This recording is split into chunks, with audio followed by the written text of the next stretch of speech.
Amados irmãos, nós vamos iniciar a nossa noite de estudos e eu peço a colaboração de todos que coloquem os celulares no silencioso para a gente evitar aqueles momentos constrangedores de celular tocando durante as palestras, né? Para iniciar, eu abri a página número 58, não, desculpa. Eu abri a página número 39, a mensagem número 13 do livro Pão Nosso, do Espírito Emmanuel, pela psicografia do nosso querido Chico Xavier. E a mensagem se chama Estações Necessárias. Arrependei-vos, pois, e convertei-vos, para que sejam apagados os vossos pecados, e venham assim os tempos do refrigério pela presença do Senhor.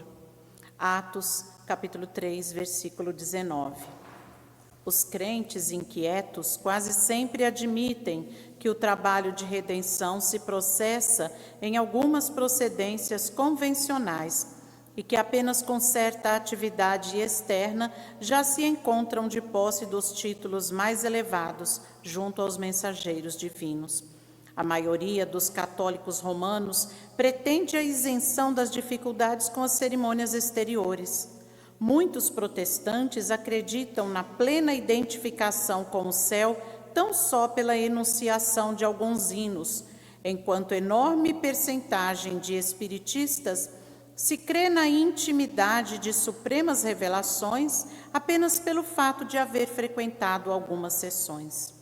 Tudo isso constitui preparação valiosa, mas não é tudo. Há um esforço iluminativo para o interior, sem o qual homem algum penetrará o santuário da verdade divina. A palavra de Pedro à massa popular contém a síntese do vasto programa de transformação essencial a que toda a criatura se submeterá para a felicidade da união com o Cristo. Há estações indispensáveis para a realização, porquanto ninguém atingirá de vez a eterna claridade da culminância. Antes de tudo, é imprescindível que o culpado se arrependa, reconhecendo a extensão e o volume das próprias faltas, e que se converta, a fim de alcançar a época de refrigério pela presença do Senhor nele próprio. Aí chegado, habilitar-se-á para a construção do reino divino em si mesmo. Se realmente já compreendes a missão do Evangelho, identificarás a estação em que te encontras e estarás informado quanto aos serviços que deves levar a efeito para demandar a seguinte.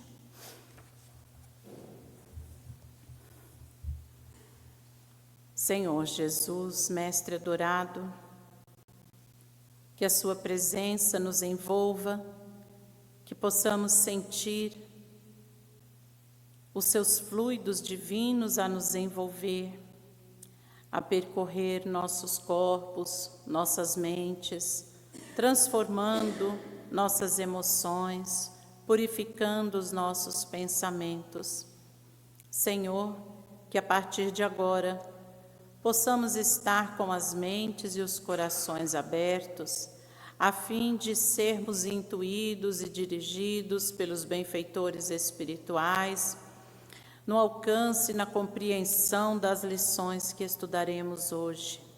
A compreensão, Senhor, é a parte mais importante para que essas lições possam ser vivenciadas por nós. Concede-nos, Jesus, a sabedoria e a coragem de vivermos conforme os seus ensinamentos.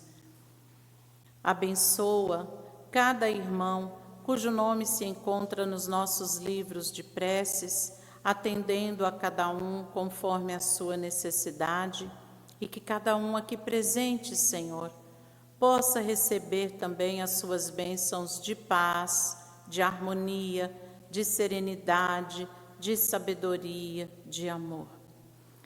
Envolva nossa irmã Andréia nas suas vibrações, a fim de que ela possa transmitir o estudo que com muito carinho ela preparou para nós e que o Senhor a ampare durante todo o tempo em que ela estiver nos apresentando esse estudo, que o Senhor abençoe a todos nós que aqui nos encontramos, Jesus, que esteja presente em nossas vidas e em nossos corações, que assim seja.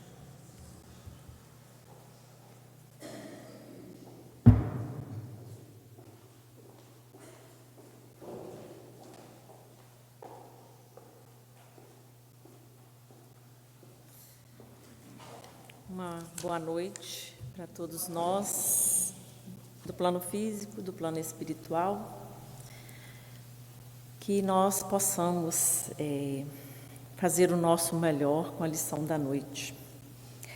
A proposta de hoje é trabalhar o capítulo 6 da obra O Céu e o Inferno. Nós estamos trabalhando esta obra esse ano, que está fazendo 150 anos de sua publicação. Foi publicada em 1865 e a nossa casa está percorrendo os capítulos. E hoje nós vamos falar do capítulo 6, que trata da doutrina das penas eternas na visão espírita. E nós vamos recordar que ao tempo de Moisés, já há tanto tempo, antes de Cristo, foram necessárias que determinadas leis e que determinadas ordenações estivessem para fazer a ordem social, vamos assim dizer, E fazer também a ordem moral, uma tentativa de parar, às vezes, até a nós mesmos que estavam lá naquele tempo. Porque estávamos muito desregrados, vivendo a lei de Talião, olho por olho, dente por dente. Então foi preciso que viessem leis e determinadas ordenações que parassem esse desvario, vamos assim dizer. Passado mais tempo, veio então Jesus para poder dizer para nós que a felicidade não é deste mundo, mostrando para nós que nós precisamos de, vamos dizer numa linguagem mais atual, precisamos de melhorar a nossa conta, onde nós vamos depositar as coisas boas que nós vamos partir dessa existência, para que, afinal de contas, nós alcancemos um dia a felicidade. E aí, nesse capítulo, Kardec fala um pouco a respeito de não só dessa questão das penas eternas, mas também dos gozos eternos, porque nós vamos entender um pouco quando nós passarmos vamos dizer assim, por explicações um pouco mais tradicionais, aonde se falava de um inferno eterno, de um castigo sem fim, e isso, na verdade, ele vai refutar de uma forma muito racional e muito precisa dentro da doutrina espírita. Então, se nós podemos falar das penas eternas dentro do cristianismo tradicional, o inferno é considerado um lugar de sofrimento eterno, aonde está reservado aos que morrem em pecado mortal sem arrependimento. Aí nós vamos fazer algumas colocações sobre isso, porque nesse capítulo Kardec vai falar muito sobre esses tipos, vamos dizer assim, de imperativos, aonde você não tinha outra possibilidade a não ser, se você errou, não há arrependimento que vá te salvar. Você vai para o inferno eternamente. Um castigo sem fim, mostrando para nós a face de um Deus castigador, um Deus vingativo, que não é o Deus que nós conhecemos. O castigo é visto como uma consequência justa da justiça divina, pois Deus é infinitamente justo e santo, segundo a doutrina tradicional.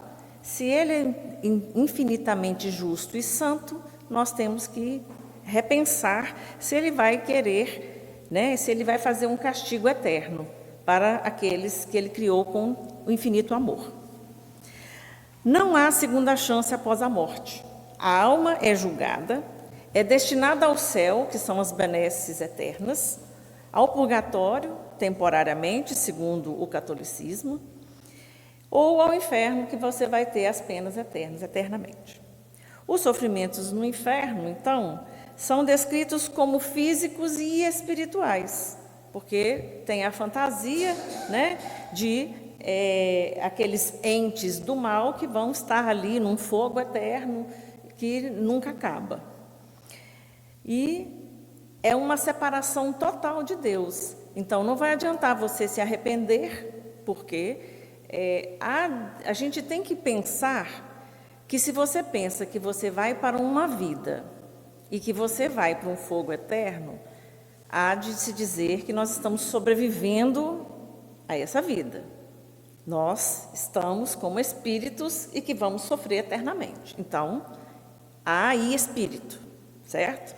Então, quando ele diz disso, e quando ele introduz, quando a doutrina de Roma introduz o purgatório, é como se dissesse assim, olha, temporariamente você que fez o mal, você vai purgar ali por muito tempo, até que o Senhor vai te salvar. Mas, para frente, nós vamos entender um pouco mais isso. E os sofrimentos no inferno são descritos, então, desse fogo que dá uma separação de Deus eterna. É uma angústia, um desespero que nunca acaba. Então, nós temos um Deus sádico, que não vai perdoar de forma alguma, sendo que Jesus veio dizer para nós que nós precisamos perdoar. E como que o Pai que criou todas as leis, a lei de amor e tudo mais, vai ser esse que vai julgar eternamente? Então, nós vimos segundo a visão tradicional. Já a visão espírita, lá nós encontramos nesse capítulo 6, onde Kardec questiona essa doutrina, e ele argumenta que penas eternas são incompatíveis com a justiça e a bondade de Deus, que são infinitas. Então, se é infinita a bondade de Deus, não pode ser eterno esse sofrimento. Então, propõe que os sofrimentos após a morte são proporcionais aos erros cometidos. Nós erramos, algo vai apontar para nós os nossos erros, e isso vai ser causa de sofrimento. Mas sempre com finalidade educativa, porque ele ressalta isso, com possibilidade de nós, então, termos um progresso espiritual, sendo que, na visão tradicional, nós não temos progresso espiritual. Você vai ficar ali eternamente naquele fogo porque você errou. E aí, nesse capítulo, Kardec lembra a respeito, por exemplo, de Santo Agostinho, que se ele tivesse sido, né, se ele tivesse partido para o plano espiritual antes da conversão dele, ele não seria santo, não é mesmo? Então, se ele tivesse, afinal de contas, tivesse partido dessa existência antes da conversão, então ele não teria tido essa oportunidade. E aí ele faz esse comparativo também com relação ao nosso tempo de depois. Depois que você parte pela via da morte do corpo físico, como que nós fazemos para poder, afinal de contas, nos melhorar, se nós temos essa possibilidade, né? Então, o inferno, na visão espírita, não é eterno. É um estado de consciência e um sofrimento que é temporário.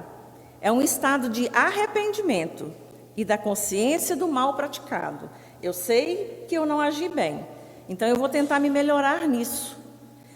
Até que o espírito vai se arrependendo e assim ele vai evoluindo. Ele arrepende, olha para dentro de si, verifica quais são os seus males, as suas mazelas, e aí tem a oportunidade de evoluir. Mas nós vamos ver que para isso precisa de algumas coisas. Então, esse sofrimento é temporário. Nós vamos pensar que ele nos ensina, é educativo, pois tem como objetivo levar o espírito, então, a essa reflexão. E isso vai nos levar a arrepender, e aí vai nos levar a nos regenerar, a nos melhorar. À medida que o espírito vai, então, se arrependendo, sinceramente, porque às vezes a gente arrepende e não é nada sincero, né? E aí ele trabalha para se melhorar moralmente. É nós tentarmos vencer as nossas más inclinações e tentarmos vencer as nossas dificuldades. O espírito evolui, então, espiritualmente e, consequentemente, deixa esse estado de dor. Nós podemos deixar de sofrer desde que nós façamos o movimento de nos melhorar, né? E aí, nós vamos abordar uns fundamentos históricos com relação assim, ao mecanismo pelo qual isso foi introduzido dentro da doutrina tradicional. Havia uma necessidade pela via do medo, esse medo sendo usado como uma forma de controle, porque numa época isso era sinal de poder. Então, aquele que temia morrer e ir para o inferno eternamente, ele obedecia àquela doutrina que dizia que se ele fizesse X ou Y, ele ia ser salvo. Inclusive, às vezes até materialmente, ele passar, vamos dizer assim, até valores, né, financeiros, para que ele tivesse um lugar no céu. E sendo que isso, na verdade, apenas iludia aquele que fazia isso, porque aquilo que ele estava ali fazendo, o proceder dele não mudava, não era possível pagar por isso, né? Então, o medo, então, foi usado como forma de controle.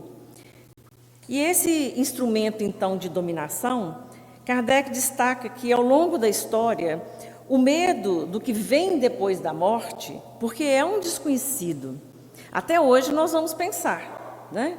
Então, esse medo do que vem depois da morte, que seria a possibilidade do inferno, dos castigos eternos, foi explorado por homens como um meio eficaz de fazer com que um povo ficasse submisso. E aí impunham a ideia de um Deus vingativo, um Deus justiceiro, e o sofrimento eterno era a punição para qualquer indivíduo, qualquer pessoa que se desviasse das regras que eram impostas naquele momento histórico. Muitas vezes por interesse de um poder que vinha por meio dessa fé das pessoas. Lógico que nós estamos vendo aqui que se trata de uma fé que não é raciocinada. Era uma fé cega, pela via do medo, era muitas vezes até pela sobrevivência, porque muitos povos foram massacrados em função disso. Nós temos notícia aí pela história. Mas foi um momento em que foi, vamos dizer assim, talvez necessário a um determinado momento histórico, não necessário que se fizesse mal ou que se massacrassem os povos, mas porque foi um momento em que, vamos dizer assim, socialmente, foi o que foi possível naquele momento, e lembrar que foi um momento onde o mal estava muito imperando, vamos dizer assim, pela terra, pelos povos e pelas governanças. O mal estava muito premente. Nós estávamos um pouco menos do que na época de Moisés, mas estávamos realmente, as pessoas eram mortas por nada, né? E às vezes só porque olhou diferente, ou porque pensou diferente, ou porque disse algo diferente. Então as pessoas eram incitadas a serem submissas diante dessas ideias, né? Então, a ignorância sobre a vida após a morte fazia com que as massas, então, aceitassem passivamente essas doutrinas, por receio de uma condenação que era dita que seria eterna. Hoje ainda nós temos os nossos receios por não lembrarmos, porque sabemos que somos de ontem, mas por não lembrarmos o que vem depois. Nós não lembramos da nossa vida no plano espiritual, a maior parte de nós não, né? Então, fica a pergunta, por quê? O que tem depois? E essa pergunta faz com que o medo venha. Se vem alguém que diz, que sabe que depois desse momento você vai acontecer X ou Y, você é convencido daquilo, né? O seu medo te convence. E os dogmas dessa época, e vamos lembrar que a palavra dogma, muitas vezes a gente fala essa palavra e as pessoas não se lembram do significado dela. O dogma é um ponto fundamental de uma doutrina que é apresentado como certo e indiscutível. Você não pode refutar, né? Então, esses dogmas que não podiam ser refutados nessa época, Kardec, então, faz uma crítica aos dogmas inflexíveis, como esse inferno eterno, como o céu estático, né? Que era ali onde você ia ter também os gozos eternos, se você fosse bonzinho. Mas bonzinho de acordo com o que trouxe vamos dizer assim, esse tempo onde o poder era muitas vezes, ali era uma forma de ter poder sobre aquele povo. Então, eram verdades relativas, se nós assim podemos dizer. Então, ele critica esse inferno eterno, o céu estático, que não admitiam nuances nem evolução moral após a morte. Você ou ia para um lugar ou ia para outro, acabou. Não tinha uma forma de você se melhorar, sendo que, se nós que estamos aqui somos, enquanto pais, damos novas oportunidades e somos imperfeitos, para aqueles que nós amamos, que são os nossos filhos, que dirá Deus? Daria e dá, em termos de oportunidades para nós. E segundo Kardec, o dogma do juízo final criava uma lógica onde cabiam somente duas possibilidades que eram assim absolutas: ou era a salvação ou era a condenação eterna, sem espaço para as consequências de um ato serem proporcionais à gravidade do ato em si. Uma pessoa pecou menos, outra pessoa matou, outro pegou porque estava com fome. Não havia esse meio termo, vamos dizer assim, né? Então, não cabe nessa lógica a possibilidade de você se redimir. Você não tem como se melhorar. Você errou, você já está condenado, né? Já na visão espírita, na perspectiva espírita, o Espiritismo propõe uma nova visão, porque a morte não é o fim, mas é uma continuidade da vida verdadeira, do espírito que anima esse corpo que é perecível, que um dia vai passar. O espírito é imortal e evolui constantemente, através de múltiplas existências e do trabalho interior. Então, com esse conceito de que o espírito é imortal e ele evolui constantemente, ele traz a possibilidade de nós trabalharmos e aí nós temos chance de sermos melhores, de evoluir, de nos melhorar, de fazer com que eu encontre em mim recursos para poder ser melhor. O medo da morte deve dar lugar à compreensão do nosso processo espiritual, compreensão que é baseada na fé raciocinada, na razão, no amor e na justiça divina.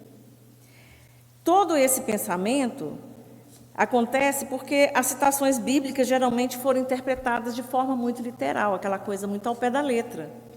Então, e até hoje isso acontece em alguns segmentos religiosos. Vamos encontrar no item 15 aqui do capítulo 6, nós vamos encontrar Kardec dizendo o seguinte: a doutrina das penas eternas, absolutas, conduz, portanto, forçosamente à negação ou à diminuição de alguns atributos de Deus. Ela é, por conseguinte, inconciliável com a perfeição infinita. De onde se chega a essa conclusão? Que, se Deus é perfeito, a condenação eterna não existe. E se ela existe, Deus não é perfeito. E se nós pensamos que Deus é perfeito, e se em algum momento Ele não for, e Ele vai deixar de ser Deus, isso quer dizer que tem ser que é maior, que é mais do que Ele.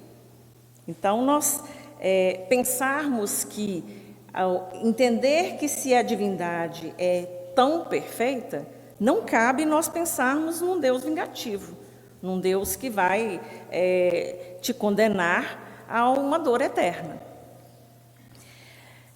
E, pensando nisso, nós trazemos a pergunta número 1 do Livro dos Espíritos, quando Kardec pergunta o que é Deus. E aí, os Espíritos respondem: Deus é a inteligência suprema, causa primária de todas as coisas. Se Ele é a causa primária de todas as coisas, de tudo o que há, então não há como ter um ser mais perfeito que Ele, né? E aí nós vamos encontrar na pergunta 3, quando os Espíritos nos esclarecem, dizendo que Deus é infinito em suas perfeições. Então, quando nós falamos aqui atrás que Deus é infinito e por isso, infinitamente bom, e por isso mesmo Ele não cabe de pensar que Ele possa ser vingativo, então, Ele é o infinito das perfeições. Mas o infinito, para vocês, é uma abstração. Não há como nós entendermos o que é o infinito. Se nós formos pensar, dá até um nó na cabeça, né? Se for pensar o infinito do maior, do maior, do maior, e não tem um fim para até onde a gente vai, com a nossa razão, entender. Dizer que Deus é infinito é tomar o atributo de uma coisa pela coisa mesma. Continua a resposta. É definir uma coisa que não está conhecida por uma outra que não está mais do que a primeira. Então, nós não podemos fazer ou entender essa infinitude do atributo divino. No Livro dos Espíritos, os principais atributos de Deus são definidos como: Deus é único. E se Ele é único, não tem jeito de ter um outro. Deus é eterno. Aquilo que é eterno não pode ser relativo. Ele é imutável. Se Ele tem a lei de amor, essa lei também há de ser imutável. Imaterial, onipotente, soberanamente justo e bom, infinito em todas as suas perfeições, em todos os seus atributos, dentro daquilo que nós hoje conseguimos entender. Porque Deus, com certeza, tem mais atributos que o nosso raciocínio atual é limitado para poder entender. Estes atributos demonstram a natureza divina e sua supremacia sobre toda a criação. E aí, nós encontramos nessas doutrinas que nós estamos trazendo, aqui dentro desse capítulo, contradições com os atributos de Deus. Ali, o atributo da justiça, da suprema bondade, da infinita misericórdia. Porque um Deus que não for misericordioso, ele vai ser vingativo, né? E Kardec argumenta que a doutrina do inferno eterno é uma criação humana, baseada em medos e interpretações dogmáticas e não em uma compreensão racional e moral dos atributos divinos. Nós estamos aqui olhando pelo lado dos atributos divinos, mas sim por interpretações que, como nós dissemos antes, se são dogmáticas, elas não aceitam serem refutadas. E nós, dentro da doutrina espírita, entendemos que uma boa fé é a fé raciocinada e que pode ser questionada a qualquer tempo, seja há 200 anos atrás ou há 500 anos para frente. ela possivelmente vai se adaptar, porque o mundo vai mudar e vai evoluir, não é mesmo? Mas nós vamos entender que ela desde que nós compreendemos, nós fazemos com que essa fé raciocinada, afinal de contas, seja a base que nos sustenta. E aí, no capítulo 6, Kardec traz, então, da justiça de Deus, aonde ele fala de uma contradição. A doutrina das penas eternas afirma que um erro cometido durante a vida terrena, que é muito breve, nós sabemos disso, merece um castigo infinito e eterno. E aí vem a refutação de Kardec, quando ele diz: isso seria desproporcional e, portanto, contrário à justiça divina. Porque se Deus é perfeitamente justo, então ele não vai nos, vamos dizer assim, falhou aqui, vamos dizer assim, julgar de forma que nós vamos ser condenados eternamente. Um Deus verdadeiramente justo não condenaria alguém para sempre por erros transitórios ou frutos da nossa ignorância. Sabemos que fomos criados simples e ignorantes. E dentro da nossa ignorância, em algum momento, nós vamos errar. E isso é levado em conta. Se eu estou fazendo isso porque me tornei e me sintonizei com o mal, ou porque eu realmente não sabia e não tinha noção daquilo que eu estava fazendo. Tudo tem o seu peso e a sua medida.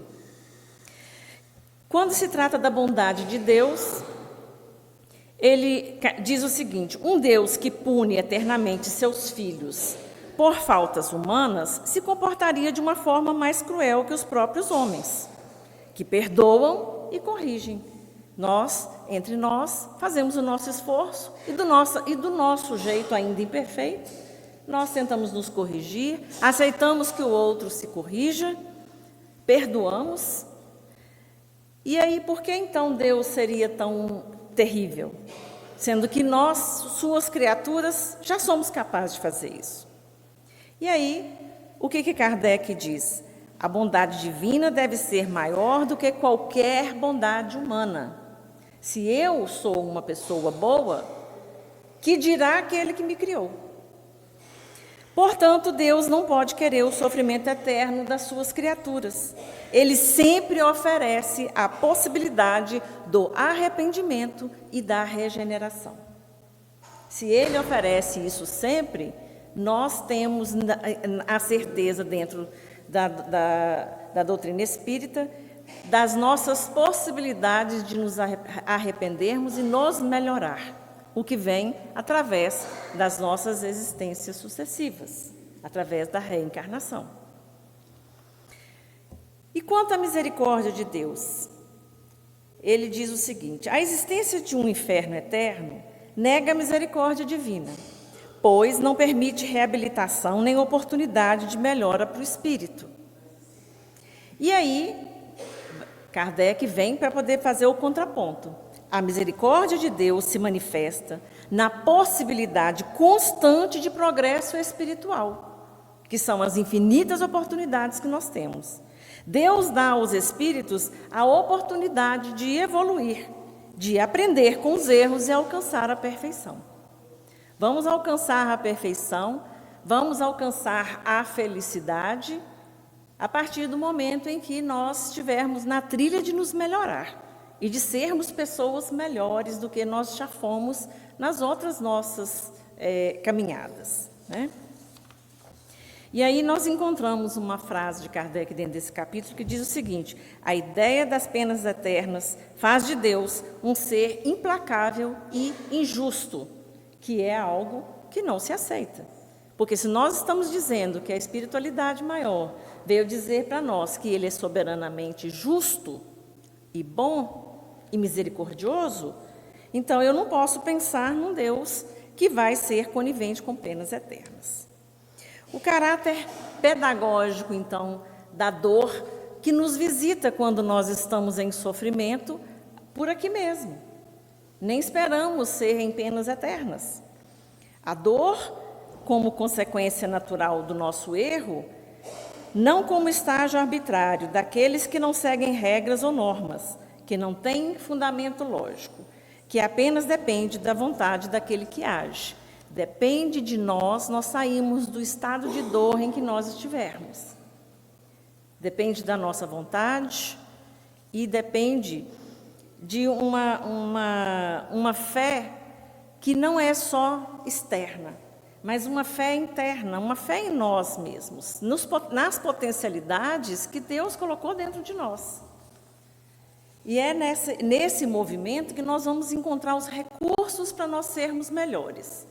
E se nós temos essas possibilidades, por que nós então vamos pensar que fatalmente nós vamos, se nós formos pensar, não vamos pensar então nas penas eternas lá, né, queimar eternamente no fogo, mas digamos assim, pensar assim, eu vou passar, eu invariavelmente vou sofrer muitos anos lá no umbral, né? Por que nós vamos pensar isso? Nós estamos fazendo os nossos esforços. Temos que acreditar que nós podemos ser as pessoas melhores sem essa necessidade fatalista de nós pensarmos negativo, porque é uma coisa que nós trazemos dentro de nós. Pensar negativo. Pensar de uma forma que, assim, nós somos menos, nós ainda não conseguimos ser bons, então, na verdade, estamos aqui para tentar ser bons. E nós, não é só... Vamos fazer uma adaptação da frase, reconhece-se o verdadeiro espírita. Reconhece-se aquela pessoa de bem, pela sua transformação moral e pelos esforços incessantes que essa pessoa fizer, que esse espírito fizer, para vencer as suas más inclinações. Se eu tenho defeitos e coisas que fazem com que eu esteja, às vezes, indo por um caminho que não é o certo, eu tenho a chance de me melhorar. E nesse capítulo, Kardec também fala assim, ele dá um exemplo. Se um jovem de 20 anos, ele faz todas as maldades, ele tem os comportamentos desregrados, né? E aí, de repente, em algum momento, ele encontra com alguém que coloca ele no caminho do bem. E ele passa, então, por uma transformação, e ele começa a trabalhar, ele começa a frequentar a sua fé, o lugar para ele onde ele se sente uma pessoa melhor, e ele se melhora, torna-se um homem de bem. E aí ele vive muitos anos e vai desencarnar quando estiver lá com uma idade avançada. Mas digamos que essa pessoa não tivesse tido essa oportunidade de se melhorar. E por alguma circunstância, ele tivesse desencarnado com 20 anos, quando ele estava em erro. Será que ele não teria, então, já que ele teve aqui a oportunidade de ser melhor, nós, então, não teremos a oportunidade depois? É um questionamento que ele faz. Será que precisa de ser assim? Então, a pena é preciso ser proporcional à sua falta. E quando nós falamos de pena, nós falamos das consequências dos nossos atos. São as coisas que nós fazemos, as más escolhas que nós fazemos, que trazem consequências e nós vamos ter que nos haver com elas. Então, não é alguém que está impondo a nós uma pena. O que ele vem trazer nesse capítulo é dizer que é alguma coisa que nós vamos ter que nos haver com as nossas dificuldades e com aquilo que nós fizemos, né? E aí nós trazemos a visão espírita da justiça divina, que é outro atributo divino, né? Nós vamos pensar nos princípios fundamentais da doutrina espírita, dentre eles a lei de causa e efeito. É a lei segundo a qual toda ação gera uma consequência. Então, se eu fiz uma coisa boa, eu vou ter como consequência alguma coisa boa. Essa ideia é apresentada lá no Livro dos Espíritos, principalmente nas questões que tratam da justiça divina, da reencarnação e do progresso do espírito, né? E as implicações dessa lei na vida nossa enquanto espíritos? Nós temos uma responsabilidade individual diante das leis da vida. Cada espírito é responsável por seus atos, por seus pensamentos, por e suas intenções. Porque os nossos pensamentos, eles são vibração. Então, quando nós pensamos que nós estamos pensando só para nós, e que isso está só nos atingindo, na verdade, atinge a todo ao nosso redor. O que fazemos ou deixamos de fazer, retorna para nós, seja nessa existência ou em encarnações futuras. E talvez a encarnação que nós estamos vivendo agora é a encarnação futura de algum momento onde nós já tivemos algum erro, tropeçamos e fizemos más escolhas. A reencarnação é assim, então, um meio de reparação. É a forma como nós, então, é a oportunidade que nós temos de reparar aquilo que nós temos ainda de dificuldade e que nos impede de caminhar um pouco mais na evolução moral que nós estamos destinados. O sofrimento e a expiação são as dificuldades da vida que podem ter, então, as suas consequências. Ações nossas vindas do passado, funcionando como oportunidades para nós aprendermos e para nós evoluirmos. Então, não é punição, é oportunidade de aprendizado. Quando, então, nós vemos lá penas eternas, nós não podemos pensar nisso, porque nós estamos falando da lei de causa e efeito, e essa lei não é vingativa. Ela existe para promover o nosso progresso espiritual. O espírito é convidado a aprender com os seus atos e a crescer moralmente. E nós somos chamados nisso se a gente observar a todo instante.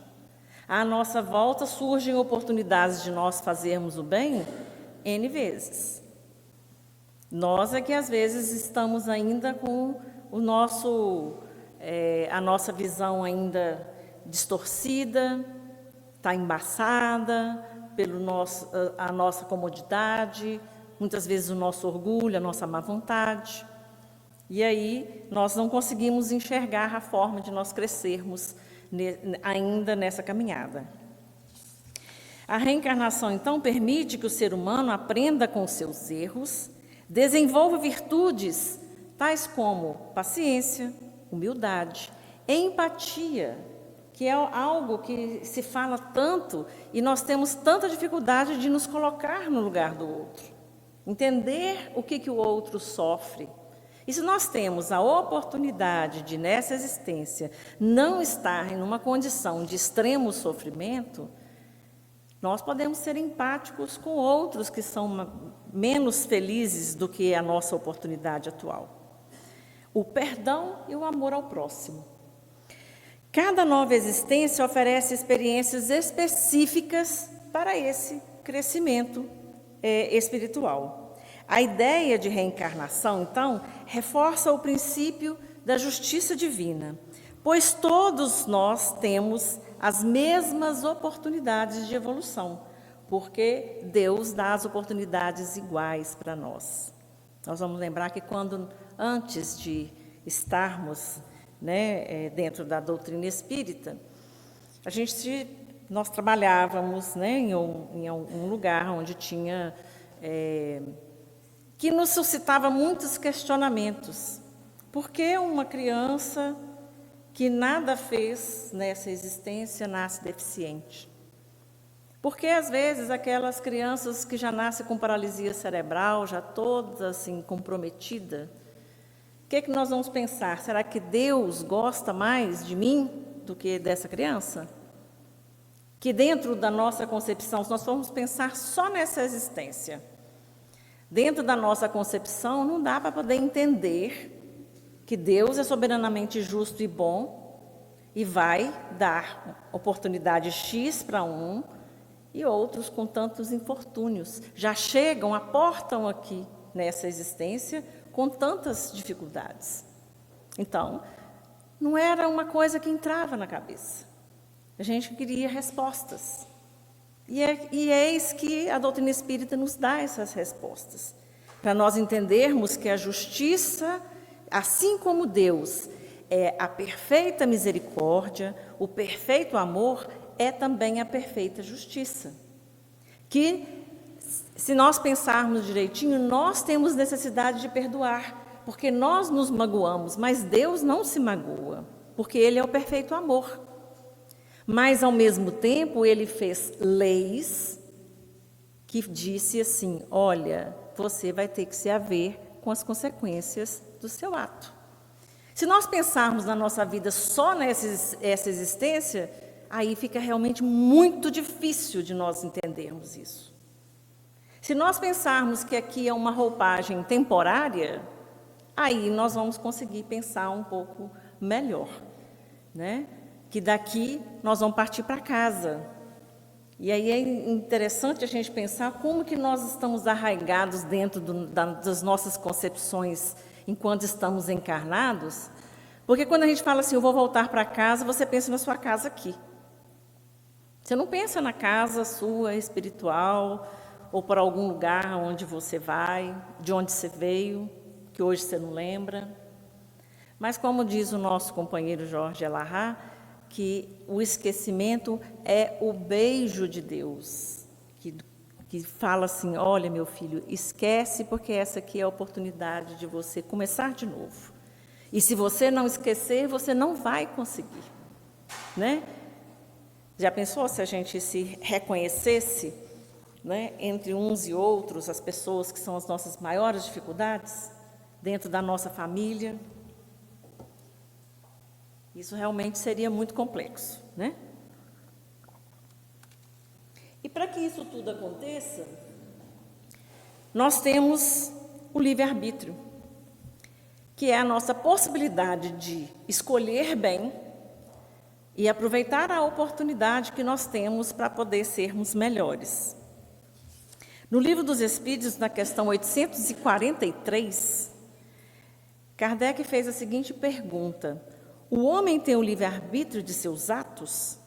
E os Espíritos respondem: pois que tem a liberdade de pensar, tem igualmente a de agir. Sem o livre-arbítrio, o homem seria uma máquina.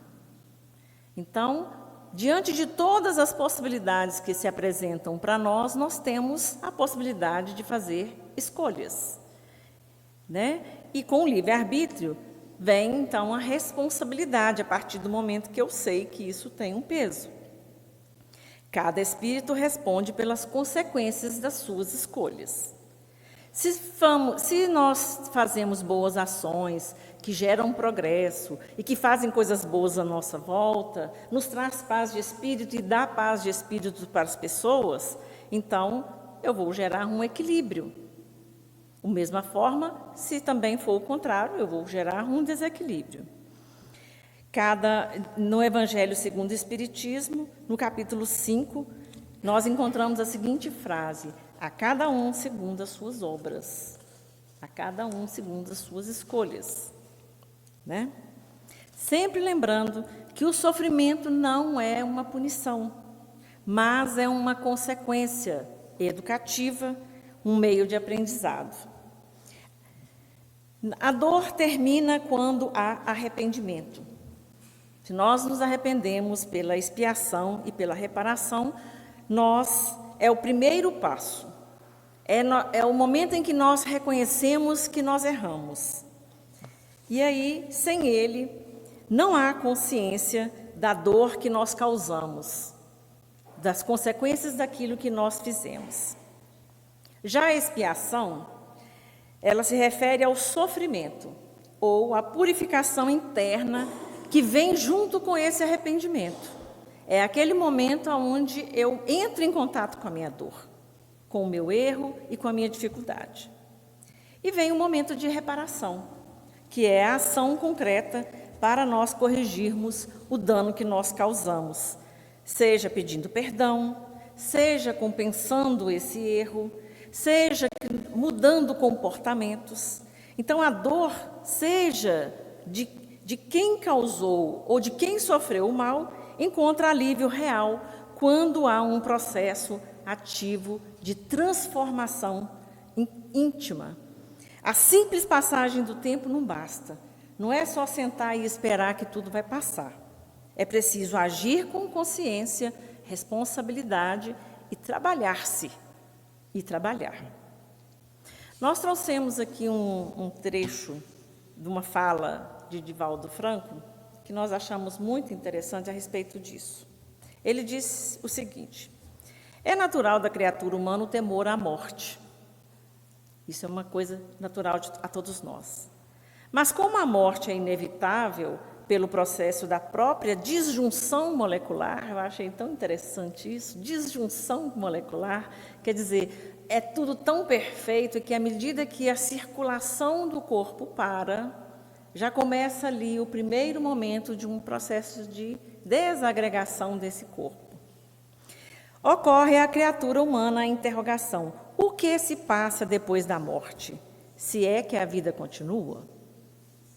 Desde que a vida prossegue, uma certa justiça estaria estabelecida para poder premiar os bons e castigar os maus.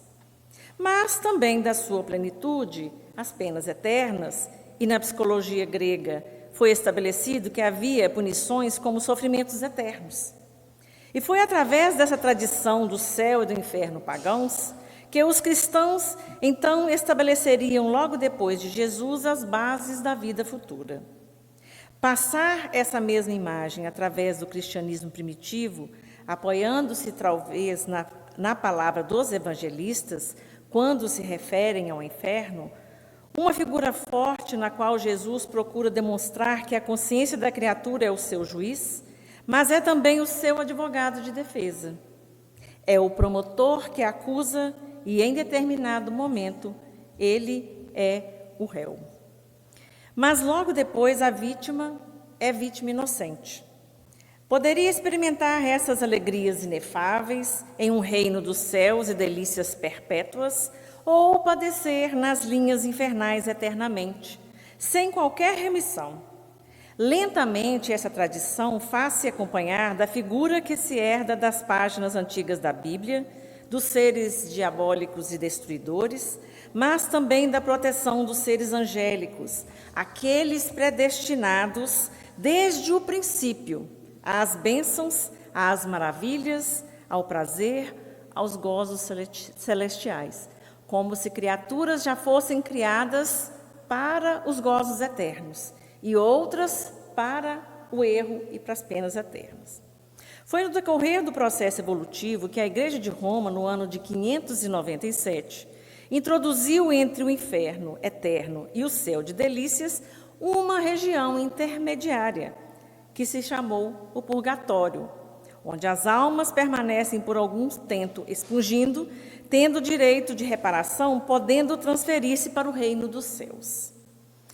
Aqui nós vamos ver que foi mais de 500 anos, quase 600 anos, depois que o Cristo trouxe as suas lições de amor, ele não fundou igreja nenhuma, ele não disse nada de purgatório, nem falou de penas eternas, né?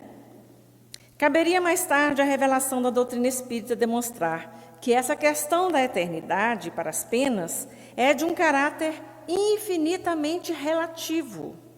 Isso porque mesmo entre as criaturas humanas que estabelecem leis imperfeitas, não se pode aplicar punições superiores à dimensão do crime praticado. Se nós, então, já pensamos isso, quiçá Deus. Coube ao Espiritismo, essa ciência de investigação, examinar a possibilidade da redenção do indivíduo, que depois de se haver equivocado, tem também o direito de redimir-se por intermédio da lei de amor e das ações de beneficência da caridade. Então, nós temos essas oportunidades infinitas de poder nos melhorar, nos redimir diante dos nossos erros. Às vezes, nós ficamos, através da culpa, refazendo e revivendo determinados erros e circunstâncias, vivendo num passado e deixando de viver e de construir o presente, que pode ser aquilo que nós vamos ter lá para o futuro. Então, nós ficamos muito tempo arraigados lá num passado de erros, de confusões. Por quê? Porque o nosso remorso e a nossa culpa, eles, como se diz, se a gente pode usar um termo assim mais atual, eles ficam em tela cheia. Eles não dão espaço para que a gente possa, então, fazer esse caminho para dentro, encontrar em nós qualidades, encontrar em nós possibilidades de, afinal de contas, nós nos melhorarmos. E saindo de nós mesmos, como Divaldo disse, nos redimir por intermédio da lei de amor e das ações de beneficência e de caridade. E aí, nós vamos já caminhando para o final da nossa fala de hoje. Nós trouxemos até mais conteúdo, porque o capítulo, assim, tem várias coisas que a gente gostaria, na verdade, de ler o capítulo inteiro, de tão bom que ele é, né, de tão instrutivo que ele é. Mas nele, no final, é muito interessante, porque ele traz aqui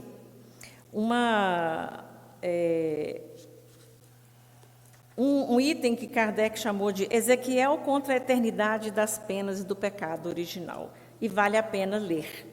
Só que nós vamos aqui citar somente uma linha desse item. A alma que tem pecado morrerá ela mesma. O filho não sofrerá pela iniquidade do pai, e o pai não sofrerá pela iniquidade do filho. A justiça do justo verterá sobre ele mesmo. A impiedade do ímpio verterá sobre ele. Quer dizer, é em cima de você mesmo que vai incidir aquilo que você, vamos dizer assim, as consequências das suas ações. Porque existia, e é muitas vezes assim, propagado essa questão de que no Velho Testamento lá diz que o filho vai pagar pelo erro do pai, o neto, né? E ele diz aqui, não, na verdade, a justiça do justo verterá sobre ele mesmo. Ele mesmo é quem vai ter que se haver com isso. Para quem quiser, assim, tiver interesse, está em Ezequiel, no capítulo 33. E aí, se nós podemos pensar nas penas eternas e na justiça, segundo a doutrina espírita, na tradição religiosa nós vemos as penas eternas, na visão espírita nós vemos penas temporárias e educativas. Na tradição, nós vemos o inferno como um local físico, um lugar que você vai queimar, não só espiritualmente, mas fisicamente também. E aí a visão espírita fala do estado de consciência do espírito. A salvação, segundo a tradição, é um ritual. É preciso que você cumpra determinados rituais para que você tenha a salvação, seja por práticas exteriores ou quais forem, que nós não nos cabe nem relatá-las e nem julgá-las. E na visão espírita, a evolução moral contínua e pessoal. O julgamento final e irrevogável, segundo a tradição, nós vemos na visão espírita o processo que é individual, que é contínuo e progressivo, e que nós podemos nos melhorar, né? Podemos, às vezes, estacionar, isso é uma opção também, né? Mas estamos fadados ao progresso. Podemos, às vezes, uns demorar mais do que outros, mas estamos fadados ao progresso. Ninguém está condenado eternamente, esse é um consolo. Por isso a doutrina espírita é tão consoladora, porque traz para nós que não existe essa coisa de nós sermos condenados pelas nossas falhas. Se nós erramos, e nós vivemos tanto tempo, como a gente disse aqui, sobre viver muito no passado, a primeira coisa que nós precisamos fazer, e nós encontramos isso muito bem nas obras de Joana de Ângeles, né, do Espírito Joana de Ângeles, pela psicografia de Divaldo Franco, é o auto-perdão. Nós perdoarmos e fazermos as pazes com o nosso passado e entender que nós podemos fazer melhor e encontrar em nós as potencialidades que nós vamos vencer. E todos nós temos oportunidade de nos regenerar. O sofrimento não é eterno, mas sim uma etapa transitória da nossa caminhada rumo à luz, rumo a sermos espíritos melhores e cada vez melhores. O nosso progresso, a gente tem a noção de... Nós não temos noção do infinito, mas nós temos noção de que ele é infinito. Nós agradecemos a oportunidade de estarmos aqui hoje, de poder ter falado um pouco sobre esse capítulo. Vale a pena ser lido, é um capítulo fácil de ser lido, e nós rogamos a Deus que esteja sempre conosco.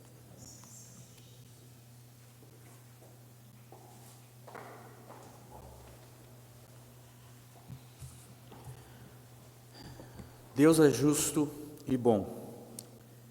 Nós vivemos pela sua graça e misericórdia. Pela graça, nós recebemos aquilo que não merecemos. A misericórdia, nós não recebemos por aquilo que fazemos jus. Se Ele quisesse mesmo nos castigar, bastaria apenas atender a todos os nossos desejos. E se a condenação fosse de fato eterna, Jesus não teria descido ao inferno para lá falar da salvação aos que estavam lá naquele momento. Assim sendo, o inferno pessoal no qual nós estacionamos, é eterno até decidirmos mudar a nossa atitude mental e trabalharmos para a nossa ascensão moral. Agradecemos a Andréia por nos trazer as reflexões dessa noite, esse capítulo que de fato é tão enriquecedor e tão esclarecedor. Que Deus continue te abençoando, te capacitando cada vez mais a trazer conteúdos para compartilhar conosco. Somos gratos a Jesus pelos seus ensinamentos, pelo seu sacrifício de descer até nós, nos trazendo o conforto e indicando o caminho certo, para lá na frente compartilharmos com Ele da eternidade e da felicidade que aos justos, aos perfeitos, aos anjos, aquilo que é o nosso destino. Agradecemos a Deus pela oportunidade de mais uma vez estarmos na roupagem física, trabalhando para a nossa ascensão. E que tenhamos em nosso coração, em nossa mente, que o que nos aguarda é a luz e a perfeição. Então, glorifiquemos a Deus e nos regozijemos por esta certeza de que a luz e a felicidade eterna nos aguardam. Que Jesus nos abençoe a todos, tenham todos um ótimo final de sábado, um domingo abençoado e uma semana esplêndida. Graça e paz.